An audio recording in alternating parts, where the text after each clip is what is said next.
Sunan Bonang merupakan putra dari Sunan Ampel yang menjadi saudara angkat Sunan Gunung Jati.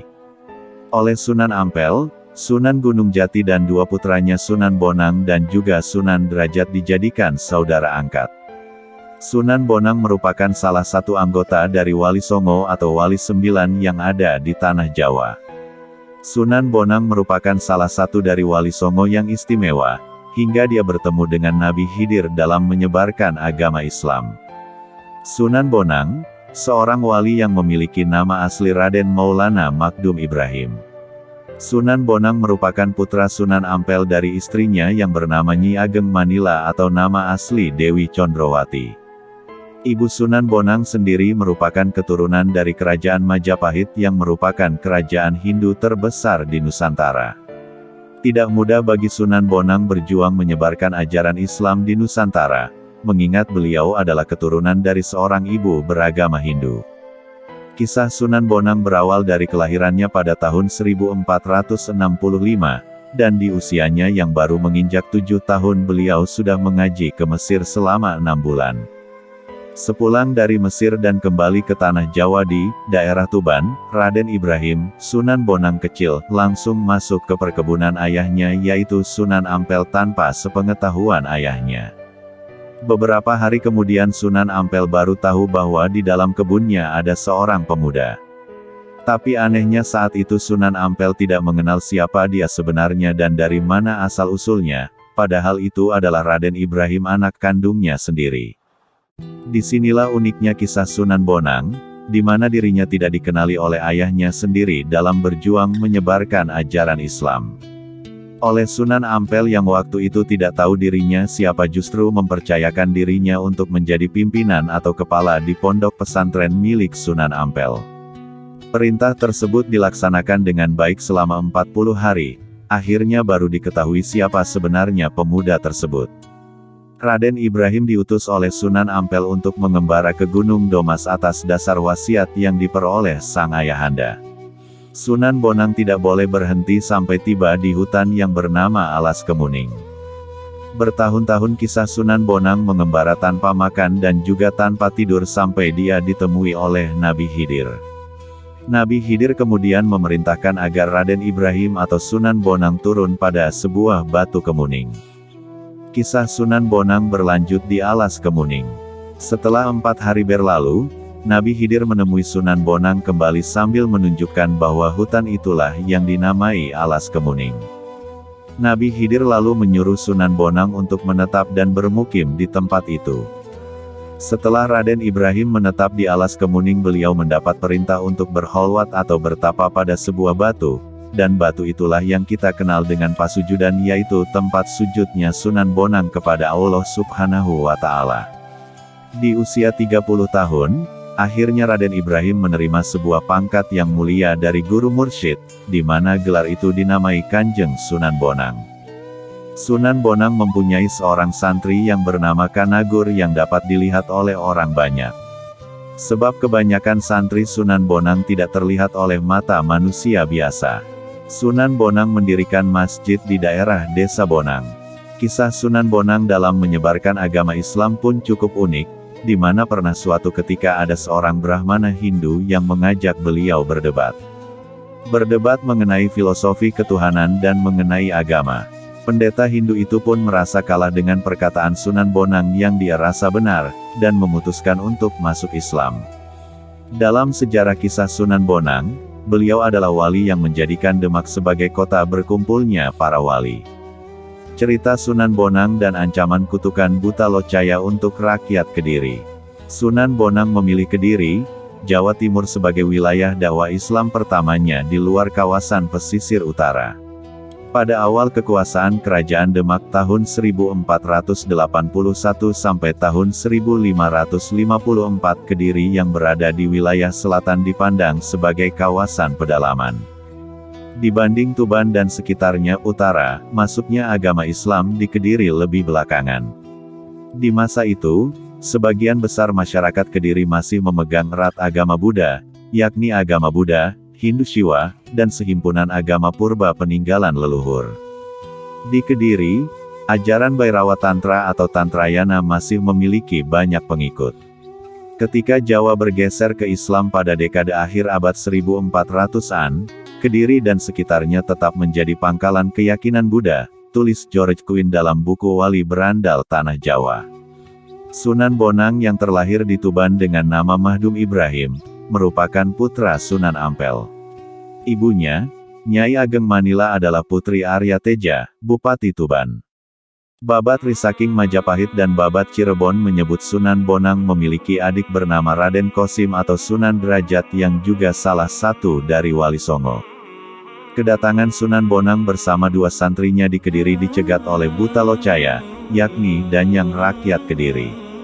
Syahdan, Buta Locaya dulunya adalah patih Raja Jayabaya yang kemudian menjelma menjadi roh penjaga Danyang. Begitu juga dengan patih Tunggul Wulung.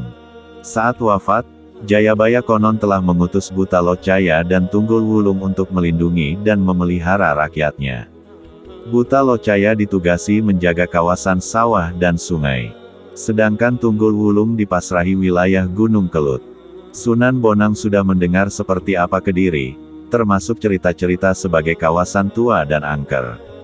Karena merasa haus, perjalanan yang berada tidak jauh dari Sungai Brantas, dihentikan sejenak. Sunan Bonang menyuruh santrinya mencari air minum. Si santri mendatangi salah satu rumah penduduk, di mana seorang gadis remaja sedang duduk di depan pintu. Dengan tutur kata lembut dan sopan, diutarakanlah keinginan meminta air minum. Tapi apa yang didapat? Dengan ketus si gadis mengatakan di rumahnya tidak ada air minum. Si gadis dengan nada mengejek bertanya balik, apakah air Sungai Brantas masih tidak cukup untuk diminum? Si santri kaget, dan seketika beranjak pergi. Insiden tersebut langsung disampaikan kepada Sunan Bonang. Mendengar pengaduan santrinya, Sunan Bonang sontak tersinggung. Dengan geram dilontarkanlah kutukan. Orang-orang itu tidak pernah akan punya air lagi, demikian dikutip dari Wali Berandal Tanah Jawa.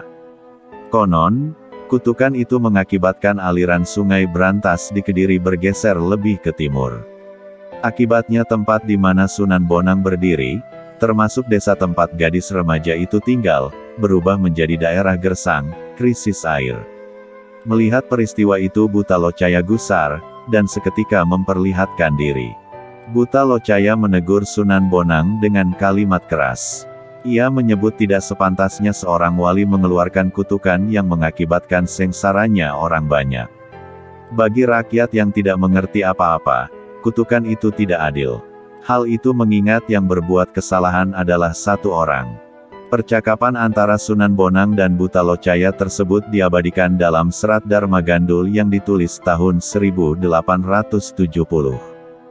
Buta Locaya menuntut Sunan Bonang mengembalikan semua seperti sedia kala. Jika tidak, ia mengancam akan mengutuk semua orang Jawa yang masuk Islam. Semua akan dicelakainya. Mendengar itu, Sunan Bonang tertegun. Dengan meminta maaf, Sunan Bonang mengatakan, kutukannya tidak berlaku permanen. Dalam Babat Kadiri, Sunan Bonang menyebut 500 tahun. Sedangkan Serat Dharma Gandul menyebut kutukan berlaku 400 tahun. Kutukanku akan berlaku selama 400 tahun saja. Setelah itu Sungai Brantas akan pindah ke barat lagi, kembali ke alurnya semula. Pertengkaran antara Sunan Bonang dengan Buta Locaya juga terjadi saat sebuah arca totok kerot dirusak. Konon, Sunan Bonang sengaja memotong lengan sekaligus memukul bagian dahi arca hingga berlubang. Kepada Buta Locaya, Sunan Bonang beralasan agar tidak ada lagi orang Jawa di Kediri yang memuja arca. Tidak ada lagi yang menyembah, berdoa dan memberinya sesaji. Buta Locaya marah, karena menurutnya arca totok kerot tersebut hasil pahatan Raja Jayabaya. Ia mengatakan orang Jawa sangat paham arca terbuat dari batu dan tidak lebih dari itu. Pemujaan, termasuk memberi sesaji dan membakar dupa, bertujuan agar bangsa lelembut bersemayam di arca.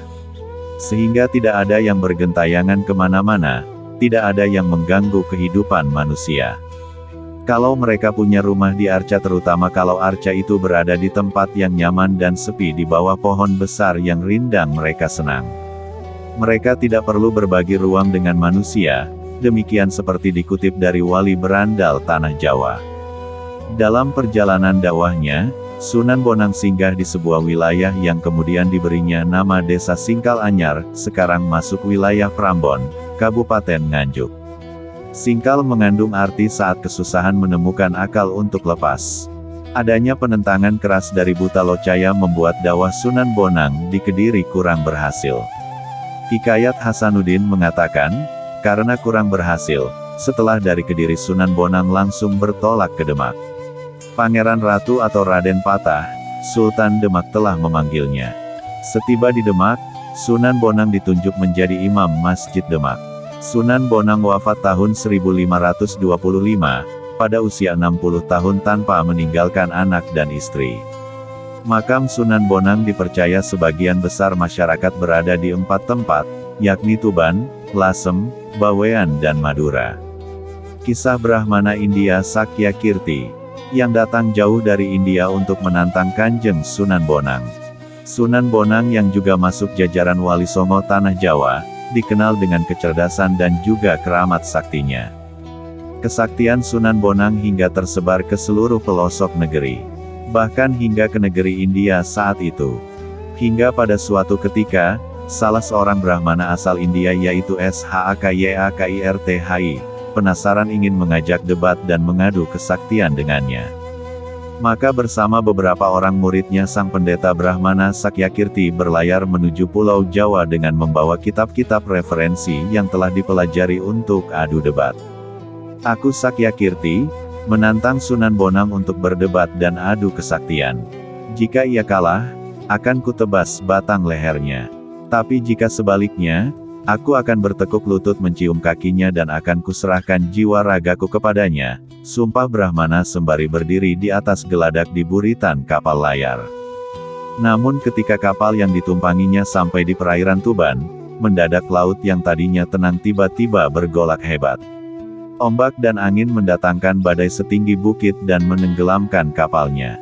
Beruntung Brahmana Sakyakirti dan murid-muridnya selamat dan bisa memijakkan kaki di pantai Tuban. Walaupun pada akhirnya ia dan para pengikutnya berhasil menyelamatkan diri namun kitab-kitabnya tenggelam ke dasar laut. Meski demikian niatnya untuk mengadu ilmu dengan Sunan Bonang tak pernah surut. Sakyakirti dan murid-muridnya telah terdampar di tepi pantai yang tak pernah dikenalnya. Ia bingung harus kemana untuk mencari Sunan Bonang. Sakyakirti menoleh ke sana kemari namun tak seorang pun yang lewat di daerah itu. Pada saat hampir putus asa, ia melihat lelaki berjubah putih sedang berjalan sembari membawa tongkat. Sakyakirti dan murid-muridnya segera berlari menghampiri dan menghentikan langkah orang lelaki berjubah putih itu. Hingga lelaki itu menghentikan langkahnya dan menancapkan tongkatnya ke pasir. Kisanak, kami datang dari India hendak mencari seorang ulama besar bernama Sunan Bonang. Dapatkah Kisanak memberitahu di mana kami bisa bertemu dengannya? Tanya sang Brahmana. Untuk apa Tuan mencari Sunan Bonang? Tanya lelaki itu. Akan saya ajak berdebat dan akan saya adu kesaktian dengannya, ucap sang Brahmana. Namun sayang untuk berdebat dengannya, seluruh kitab yang saya persiapkan telah sirna tergulung ombak, ucap Sakyakirti lagi. Tanpa banyak bicara lelaki berjubah putih itu mencabut tongkatnya, yang mendadak saja tersembur air dari bekas tongkat tersebut. Air itu membawa keluar semua kitab-kitab yang dibawa sang Brahmana. Itukah kitab-kitab Tuan yang tenggelam ke dasar laut? Tanya lelaki berjubah itu. Sang Brahmana dan pengikutnya kemudian memeriksa kitab-kitab itu dan ternyata benar milik sang Brahmana. Murid-murid sang Brahmana yang kehausan sejak tadi segera saja menyerobot air jernih yang memancar itu. Sakyakirti menjadi was-was, takut murid-muridnya akan sakit karena meminum air yang banyak mengandung garam lautan. Segar sekali airnya guru, seru murid-murid sang Brahmana dengan girangnya. Brahmana Sakyakirti keheranan. Tidak mungkin air di tepi pantai terasa segar. Ia mencicipinya sedikit dan ternyata memang segar rasanya. Brahmana Sakyakirti berpikir bahwa lelaki berjubah putih itu bukanlah lelaki sembarangan. Dia mengira bahwa lelaki itu telah mengeluarkan ilmu sihir. "Siapakah engkau? Apakah engkau bermain ilmu sihir?" tanya Brahmana penasaran. "Aku adalah orang yang kau cari. Aku adalah Sunan Bonang." Seketika, Brahmana dan semua muridnya tersungkur bersujud kepada Sunan Bonang. "Bangunlah. Tak ada satupun makhluk di dunia ini yang layak disembah kecuali Allah," tutur Sunan Bonang. Sakyakirti akhirnya mengetahui bahwa yang ia cari sudah ada di hadapannya.